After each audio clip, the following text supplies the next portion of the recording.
It started with a storm. Not the kind that comes and goes in the middle of the night. Not the kind that rattles a window and leaves behind a puddle and a sunrise. No, this storm was different. It crawled in slow, like it was watching a mountain, like it was waiting for something or someone. The wind didn't howl. It whispered. It spoke in low, broken tones, rattling every loose nail in the old cabin perched near the ridge. And inside that cabin, a man named Reed Walker stood at the window, coffee in hand, watching the sky fall apart. He wasn't afraid, but something deep inside him was alert. 10 years alone on this mountain had taught him a lot about silence. And right now, that silence felt wrong. The rain was sideways, sharp, almost cutting. Trees bowed like they were praying. Thunder didn't roll. It cracked, fast and violent, like something in the sky was breaking. And then it happened. A sound like a mountain getting punched in the chest. Deep, hollow, felt more than heard. Reed stepped onto the porch, squinting into the storm. Then he saw it. A light, way out in the trees, faint and flickering like someone dragging a flashlight through a battlefield. Another flash lit up the horizon. But this one wasn't lightning. It was green. It lit the sky for a second, then disappeared. Reed grabbed his coat, his boots, his emergency med kit. Didn't even think about it. Just moved. The forest trail was mud by the time he hit it. Wind fought him every step. Branches clawed at his face. But he kept going. Whatever hit the ground out here, it was big and close. He followed the light through the trees, heart pounding, boots sinking, until he reached the ridge. And that's when he saw the crater. Wide, deep, smoking. And inside it, it wasn't a meteor. It wasn't a ship. It was alive. He froze. No movement, just the rain, the breathing, and the slow, painful rise and fall of something enormous. At first, he thought it was a trick of the light. A weird angle, a broken tree maybe. But then it shifted, groaned, and opened one glowing eye. A dragon. Massive, wounded, burned. Scales cracked, blood, dark blue blood, spilling out into the mud. Its wings were torn. One of its horns was snapped clean off. Its chest was rising too slow, struggling, but it was alive, and it was watching him. Reed didn't move. Neither did the dragon. They just stared at each other. One man, one monster, both caught in a storm that didn't belong on this planet. He could have run, should have, but something deep in his bones said otherwise. It wasn't threatening him. It was asking for something. Help. He took one step forward. The dragon didn't flinch. Another step. Then another. He dropped to one knee, inches from a jaw lined with teeth longer than his fingers. The dragon wheezed. Smoke leaked from its nostrils. Its eye flickered like a dying star. Reed reached into his kit. He didn't know what would work. He didn't know what this thing was. But it was alive, and in pain. He pulled a syringe of painkiller. Something strong. He'd used it once on a dying bear. Nearly took the thing down in seconds. He held it up. I don't know if this'll help, he said, barely audible over the wind. But I'm gonna try. And the dragon, let him. Reed slid the needle into a soft spot under the jaw. Pressed the plunger. The dragon twitched, but didn't move. Next, antibiotics. Plasma booster. Saline drip, hooked into what looked like a vein. He didn't stop. He didn't think. He just worked. Rain poured around them. Lightning crashed again and again, but this time it felt like it was watching. After 20 minutes, the dragon stopped shaking. Its breathing steadied. Its eye closed. Not dead. Sleeping. Alive. Reed staggered back. Soaked. Shivering. No feeling left in his fingers. He looked up at the trees. There were no birds. No frogs. No wind. Just the sound of breathing. His and the dragon's. And then another sound. A low, mechanical hum. He turned toward the sky. Nothing. But the clouds above him shifted. Not like weather. Like something huge was moving behind them. Then gone. No flash. No ship. No engine. Just clouds. And a silence that felt planned. He dragged a tarp from his ATV. Hooked the winch. And slowly, hour by hour, inch by inch, he pulled the dragon out of the crater. It took all night. By the time the sun rose, the creature was in his barn, half covered in blankets. Wounds cleaned, breathing slow and steady. And Reed Walker? He sat beside it, coffee back in hand, watching steam rise off scales that shimmered like starlight under dust. He still didn't know what it was, where it came from, or why it had crashed. But he knew one thing. It had needed help, and he'd given it. Whatever came next, that was tomorrow's problem. Morning came with fog, thick, cold, and still. Reed stood in the doorway of the barn, staring at the giant shape curled in the hay. The dragon hadn't moved since he dragged it here the night before. Its breathing was steady now, rhythmic, alive. He sipped his coffee, still half convinced he was dreaming. But no dream had ever broken 3 of his ribs and nearly killed his ATV. And no dream bled on your tarp all the way to your barn. This was real. The thing inside his barn was real, and it had let him live. That part stuck with him. Reed had worked with animals most of his life. Big ones, bears, moose, wild dogs. He'd seen the look of dying rage in their eyes. But this creature hadn't looked at him like prey. It had looked at him like an equal, like it had chosen to trust him. And that trust felt heavy. He stepped into the barn. The dragon's scales shimmered in the soft light, green and gold, with veins of black running along the edges. Its body was covered in old scars, but the wounds from the crash were already closing, faster than they should. Reed checked the 4 he'd rigged from spare tubing and his old medical pack, still flowing. The dragon's tail twitched. He froze. It didn't open its eyes, just twitched once more, then settled. Reed crouched beside its massive front claw. Each talon was the size of a machete, but none of them were flexing. He saw something strange just above the creature's wrist. Underneath a cracked patch of scale, something glowed. He leaned in. Not a wound, not a scar, a symbol. Thin, silver lines etched directly into the skin.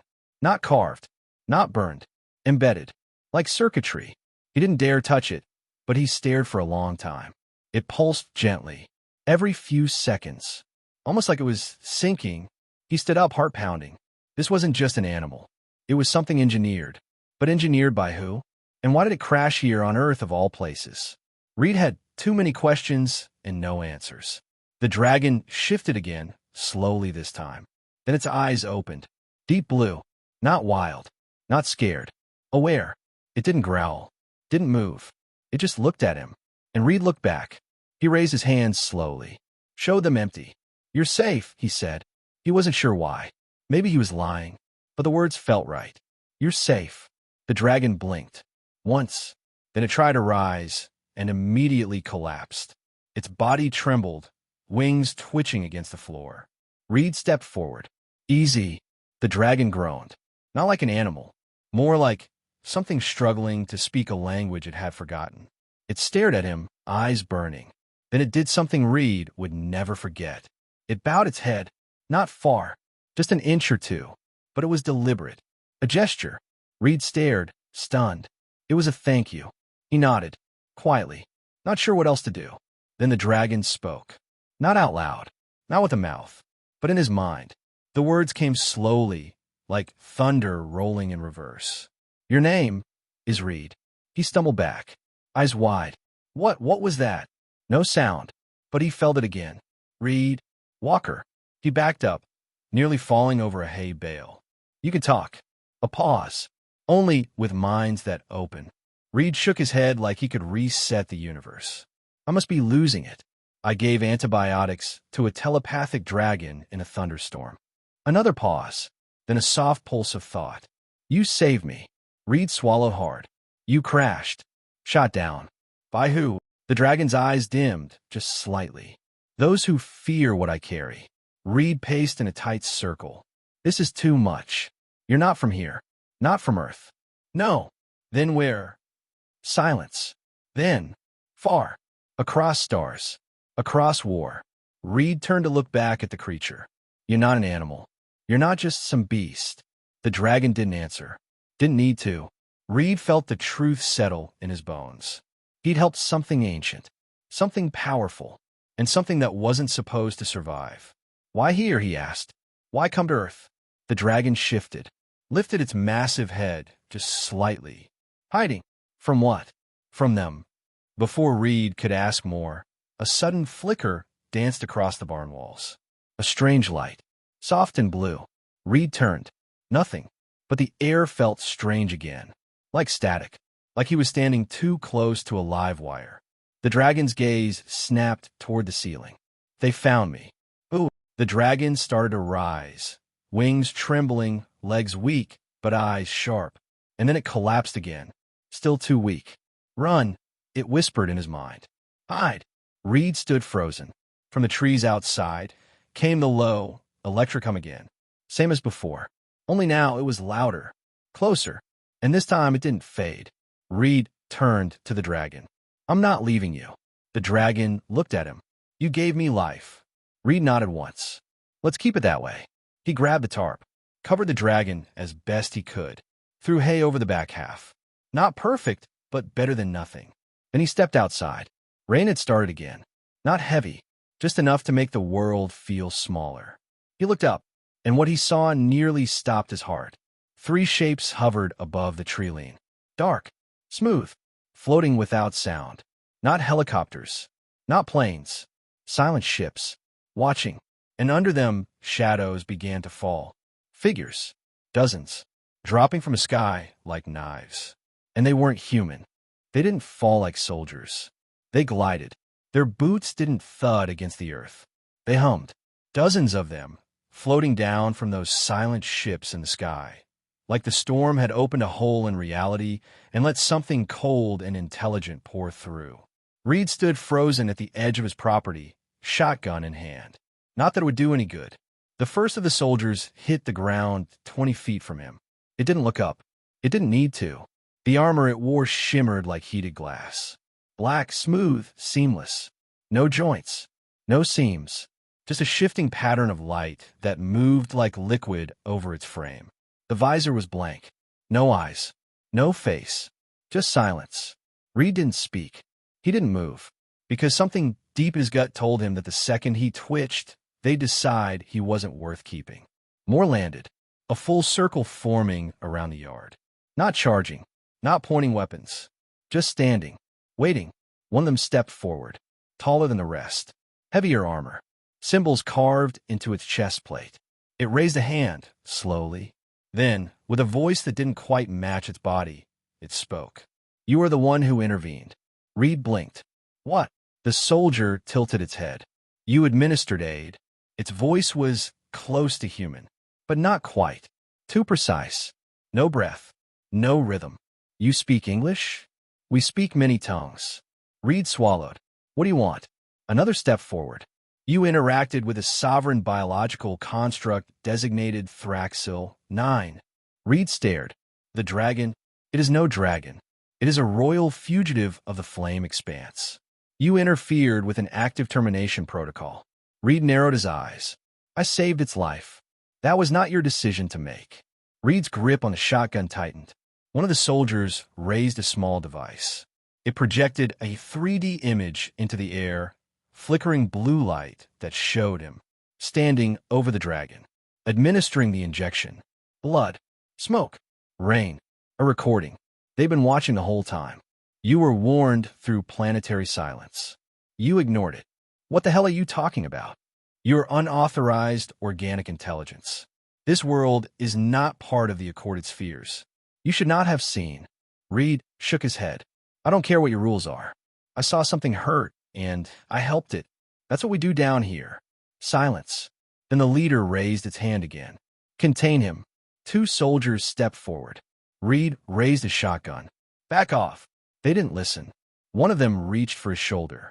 The gun went off. A thunder crack shattered the quiet. The shot hit center mass and did nothing. Not even a dent. The soldier looked down at its chest, then up at him, and without a word, it grabbed the shotgun and crushed it in its hand like a soda can. Reed staggered back, breathing hard. The leader stepped closer. You are not our concern, but your actions have made you relevant. Lucky me, Reed spat. You'll give us its location. Reed laughed once, short, bitter. I don't know where it is. He wasn't lying. He'd covered it, hidden it. But since he walked out of the barn, he hadn't looked back. He didn't know if it was still there, or if it had moved, escaped, died. Another soldier raised a scanner. It beeped, faintly, once, then again, toward the barn. The leader turned, pointed. Proceed. 5 of them broke formation and started moving. Reed moved to block them. Don't. They stopped. For a moment, no one moved. Then the leader looked past him. The barn door creaked open, and something stepped out. Smoke curled from between its teeth. Eyes glowing like 2 suns behind glass. Wings unfolding like shadows made of metal and fire. The dragon. Still weak. Still bleeding. But standing. The soldiers turned. Instantly, shifting into battle stance. Weapons formed in their arms. Not pulled. Not aimed. Formed. Their limbs changed shape. Guns. Blades. Pulse weapons Reed couldn't begin to understand. The dragon didn't flinch. It looked at them. Then at Reed. Then it spoke, louder this time, into every mind present. Enough. The soldiers hesitated. The dragon stepped forward, talons cracking the dirt. You were told I was dead, it said, its voice filling the world like thunder beneath the skin. The leader responded, no movement, just thought. You broke protocol. You are a liability to the throne engine. You must be purged. I refuse the throne, the dragon said.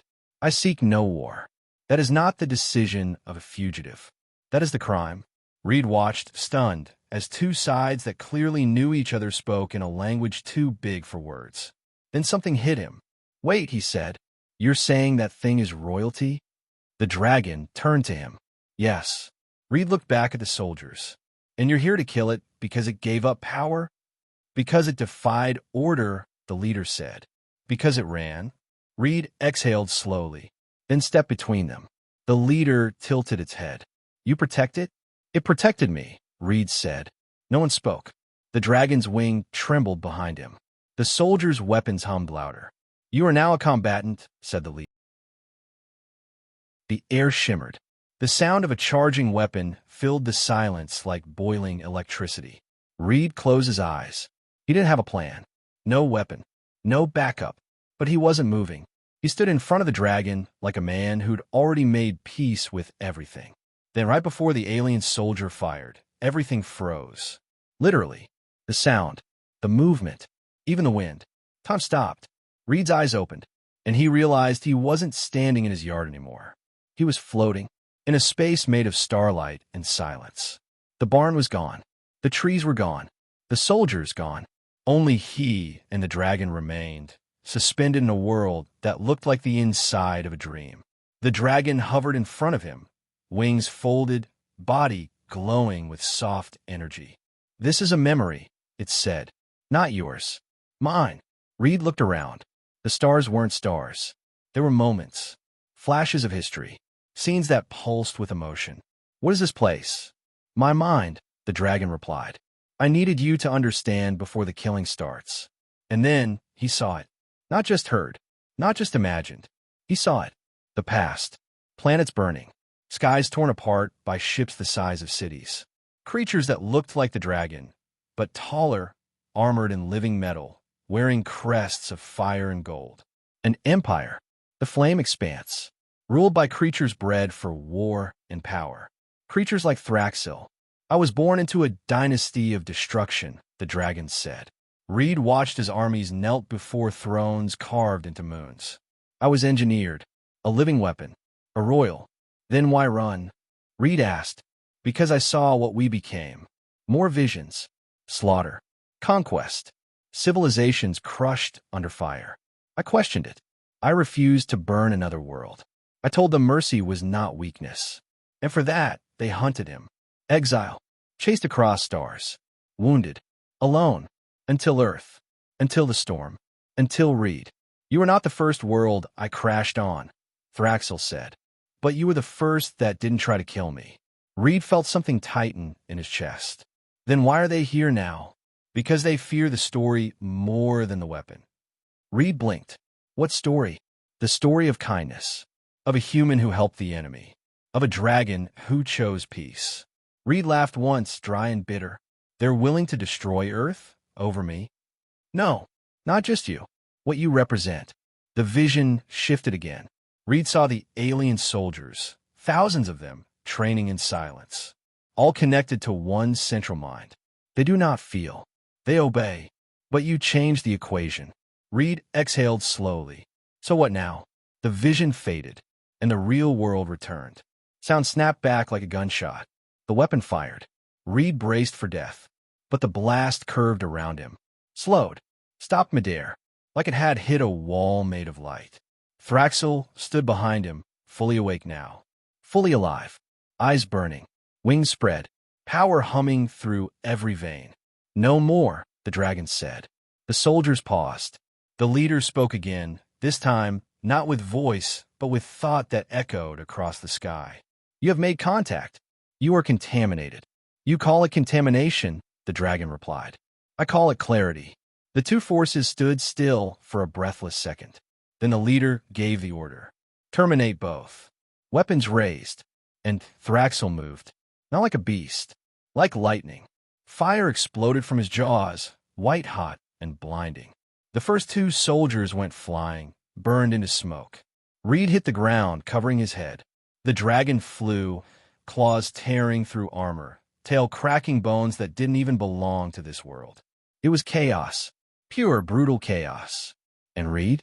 He ran, to the barn, to the shed behind it, to the only thing he had left. An old EMP trap he'd built years ago, back when he was paranoid and convinced the government might come looking for him. He grabbed the trigger, took one breath, and hit it. A shockwave rolled through the clearing. The alien weapons shut down in a blink. Their armor flickered. Lights dimmed. Thraxel roared, and took the rest down. When it was over, the clearing looked like a battlefield. Smoldering grass, broken bodies, one ship already leaving orbit. Retreating, Reed sat in the dirt, bleeding from his scalp, breathing like someone had run 5 marathons. Thraxel landed beside him. The fire was gone. The glow dimmed, but he was still standing. You all right? Reed croaked. I will heal. Reed laughed once. I won't. Thraxel looked down at him.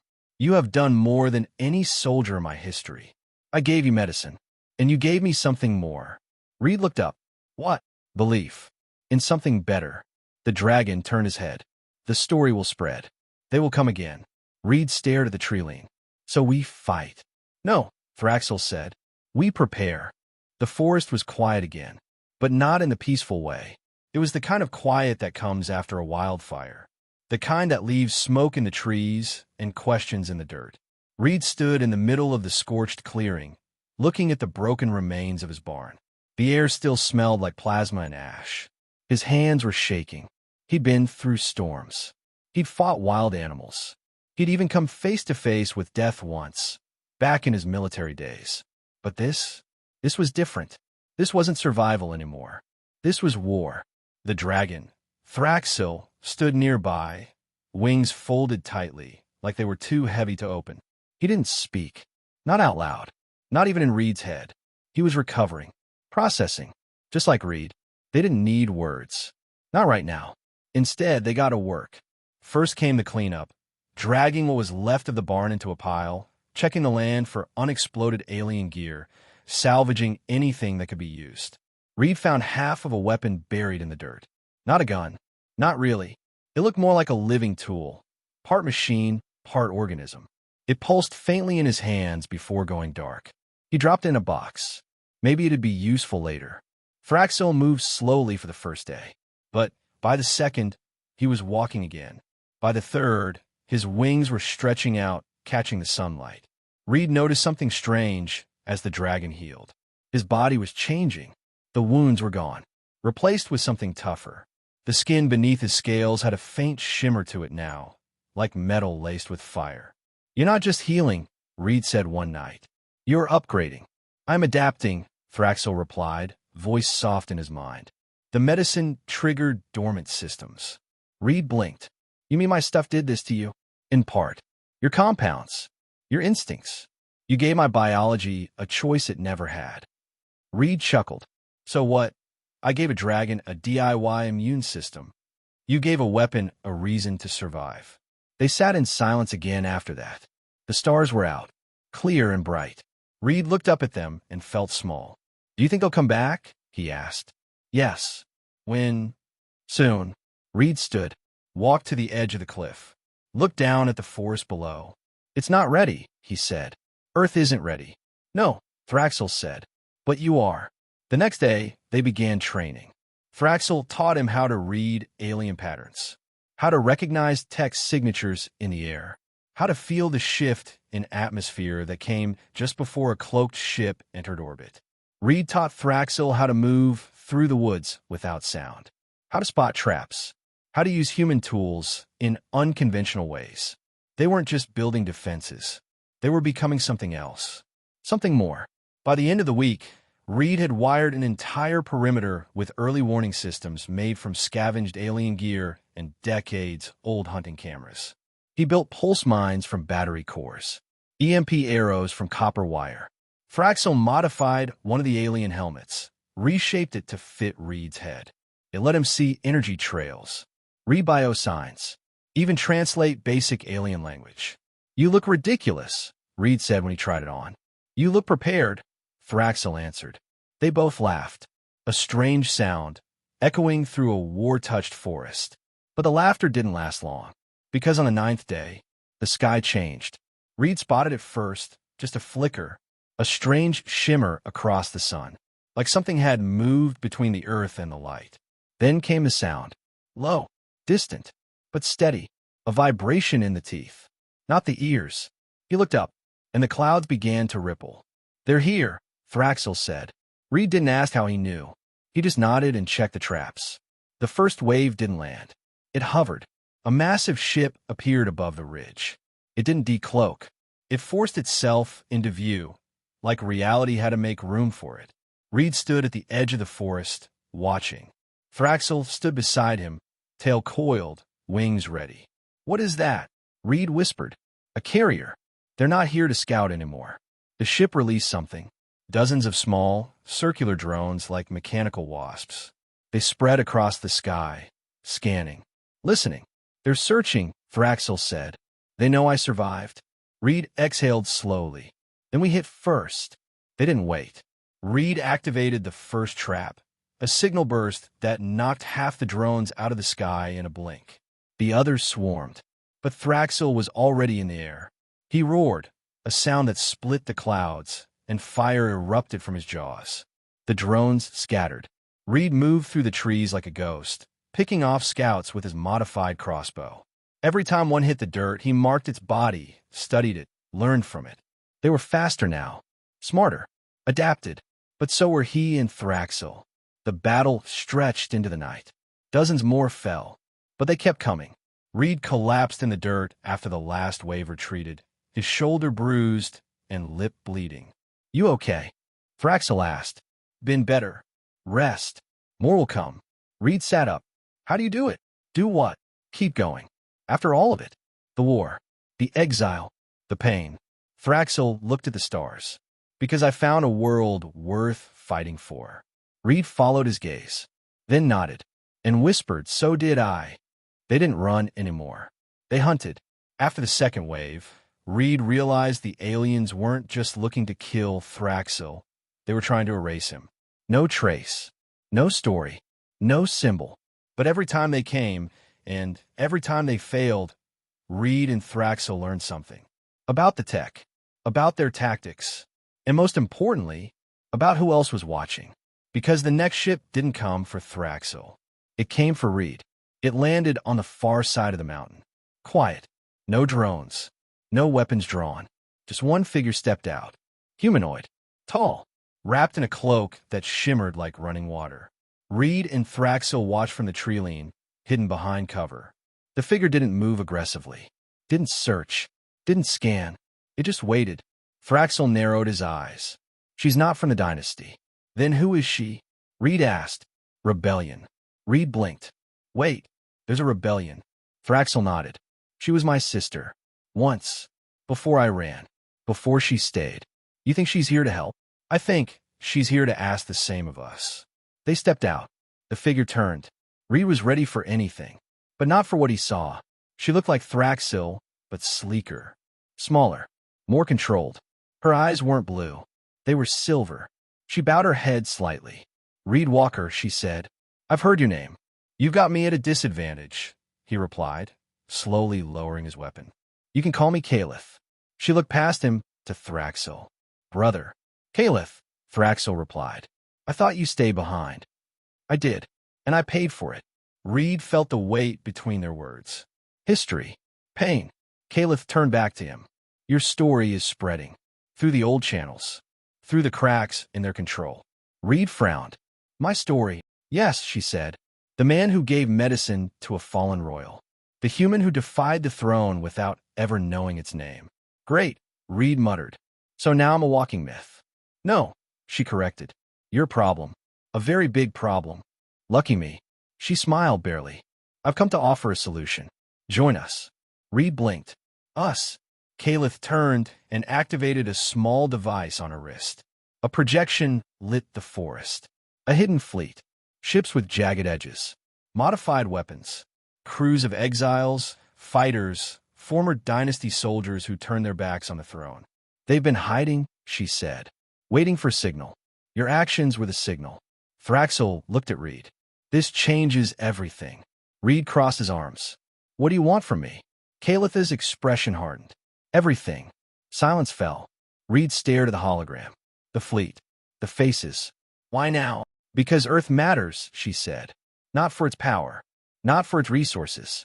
But because a single act of mercy here has done what no war ever could.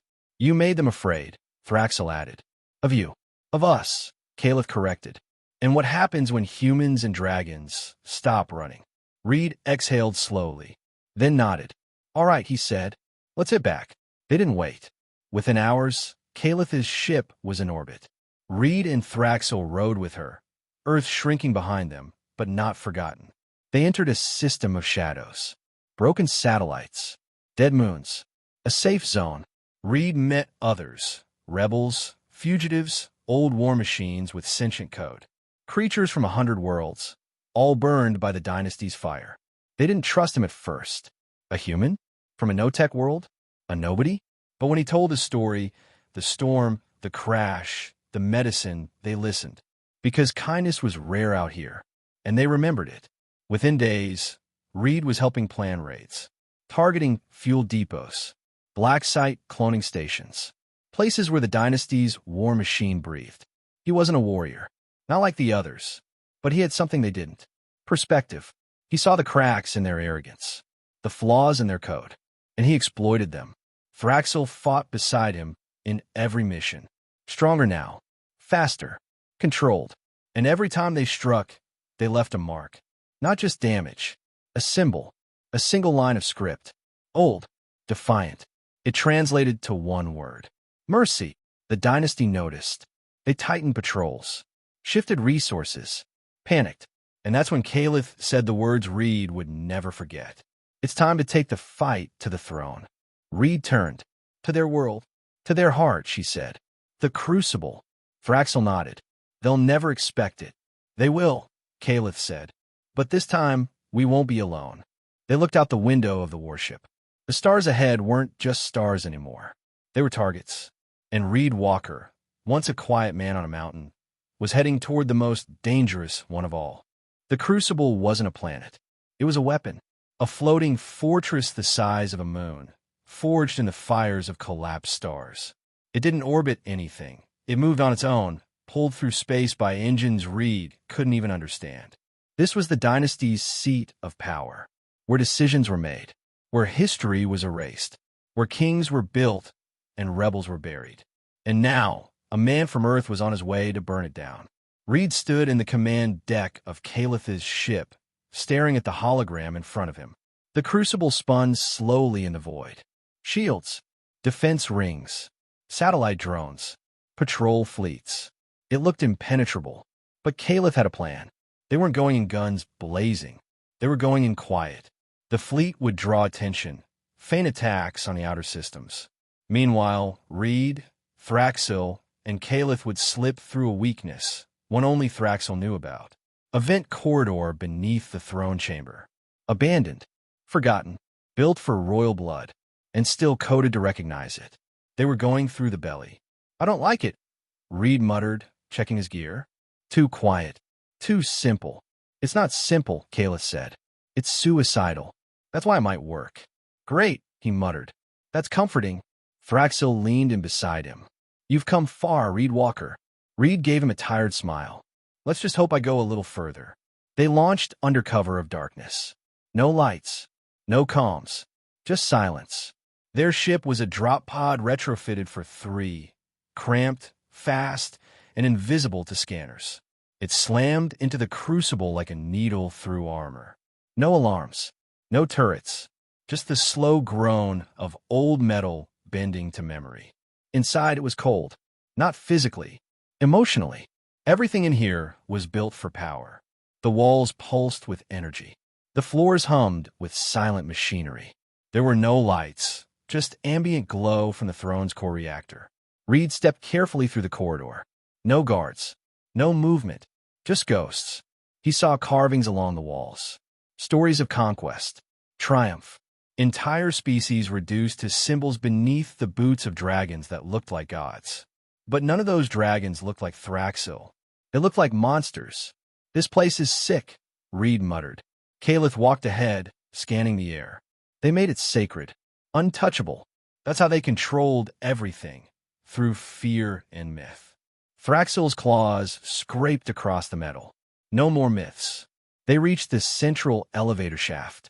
But the moment they entered, everything changed. A sound hit them. Low, heavy, not just a noise. A presence. Reed staggered. What is that? Caliph's voice was strained. The throne engine. It's awake. The elevator wasn't mechanical. It was alive. Thraxil placed his claw against the wall. The lights shifted. The chamber opened, and it took them up. The ride was silent. No music, no hum, just the rising pressure in Reed's chest. And then the doors opened. The throne room was massive. Not a hall, a cathedral. High ceilings with glowing lines of power. Floating monoliths orbiting the room like slow moons. And at the center, the throne. But it wasn't a chair. It was a being. The Flame Monarch. Reed had no other words for it. A shape made of fire and armor. No legs. No face. Just endless shifting light. Burning like a star barely held in check by a shell of obsidian. It turned as they entered. No movement. Just awareness. You bring a virus into the flame, it said. Its voice was inside them. Crushing. Endless. I bring your end, Thraxil said, stepping forward. You were born to serve. I was born to change. The monarch pulsed with fury. You betrayed the design. And you, human. It turned to Reed. You are the infection that must be purged. Reed swallowed. Yeah, well, I've been called worse. The throne began to rise. Weapons unfolded from the floor. Guards entered from hidden panels. Elite soldiers, sharper, faster, brutal. Caliph raised her blade. Thraxil roared. And the battle began. It wasn't a fight. It was a storm. Reed moved through it like lightning, dodging plasma blasts, taking out soldiers with modified weapons. Caliph moved like a shadow, cutting down enemies with deadly precision. But the monarch, it was more than a warrior. It was a force. Thraxil charged it head-on. Fire met fire. Claws against light. They crashed into the walls, shattering gravity with every blow. You will burn with the rest, the monarch screamed. No, Thraxil shouted. I bring the storm. The room began to collapse. Reed sprinted to the core. A glowing heart of the throne's power. A reactor tied to the throne's mind. He pulled the device from his pack. The thought bomb, designed by Caliph, fueled by memory.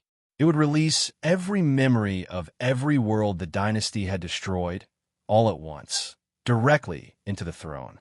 It wouldn't kill it, but it would break it. He set the charge, but something slammed into him. A soldier. They wrestled. Reed barely held on. Then a blur of silver and fire took the soldier down. Caliph. Go, she shouted. Reed crawled forward, blood in his eyes, fingers shaking. He hit the trigger, and everything stopped. The explosion wasn't fire. It was thought, a wave of pain, grief, screams, faces, worlds burning, children hiding, cities falling. Every horror the dynasty had ever created, forced back into the monarch's mind. It screamed, louder than anything Reed had ever heard. The guards froze. Their minds collapsed. The power went dark. Thraxil slammed the monarch to the ground with one final roar, and the throne cracked. Silence followed, long empty, then light, not harsh, Soft. A new kind of glow. Hope. Reed stood slowly. Bloodied. Burned.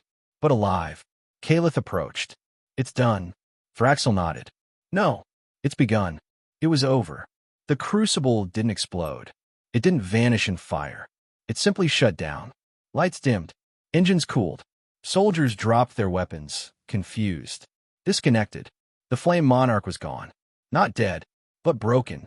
The weight of everything it had buried. Now living inside it like a mirror it couldn't look away from. Caliph's fleet moved in, slow and careful. Rebels docked. Took control. Not to conquer, but to contain. For the first time in centuries, the throne was empty. Reed stood at the edge of the deck, staring down at the swirling lights of the core far below. His body ached. His knuckles were raw. His shirt was torn and covered in blood that didn't all belong to him. He didn't feel like a hero, just a man who had reached the end of something he never asked to begin. Thraxel landed beside him, wings folded, eyes soft. You saved more than you know, the dragon said. I just helped you, Reed replied. You did the saving. Thraxel shook his head. No, you reminded me why I wanted to be saved. They left the crucible in silence. No cheers, no fanfare, just quiet, and a long flight back to a little blue planet on the edge of nowhere. Earth, Cloudpine Ridge. Home. Reed's cabin had been rebuilt by the rebellion while he was gone. Same layout, same porch, same view, but everything else had changed. The sky looked different now, like it remembered what had happened, like it had seen the fire and chosen to keep going anyway. Caliph visited once, just once. She didn't stay long. She came to deliver something, a small box. Inside, a smooth metal disc. Not a weapon, not a threat, a key. To the stars, she said, in case you ever want to come back. Reed nodded. He didn't say much. She understood. She always did. Thraxel stayed for a few more weeks. They hunted together, sat under the stars, talked about strange planets, old scars, and why coffee always tasted better on cold mornings. But one night, Reed woke to find the dragon standing at the cliff's edge. Looking up. You leaving? Reed asked. I have to, Thraxel said. There's more. There's always more. Reed crossed his arms, looked at the trees. You sure you don't want to just stay? Thraxel smiled in that quiet, ancient way. This world has you. That's enough. He turned, wings unfolding like shadows painted by the moon. Reed stepped forward. Hey. The dragon paused. You find anyone out there who thinks humans are just chaos and violence? Remind them of what happened here. I will, Thraxel said. And if they don't believe you, the dragon's eyes lit with fire. I'll remind them louder. Then, with a single beat of his wings, he launched into the sky and vanished. Reed stood there until morning, watching, waiting. He never saw him again, but he didn't have to, because a few weeks later, he got a letter, hand-delivered. No stamp, no envelope, just a metal sheet, pressed into the shape of a feather. On the back it said, Stormblood, your kindness is legend. Your world is no longer unseen. Reed placed it on the shelf above the fireplace, right next to the broken shotgun. The rain came a few nights later. Soft, gentle, but Reed stepped outside just in case. Looked up, smelled the air, and smiled, because he knew what it meant now. Storms weren't just the end of things. Sometimes they were the beginning. And once, during a storm, a man gave medicine to a dragon. And the next day, the stars remembered.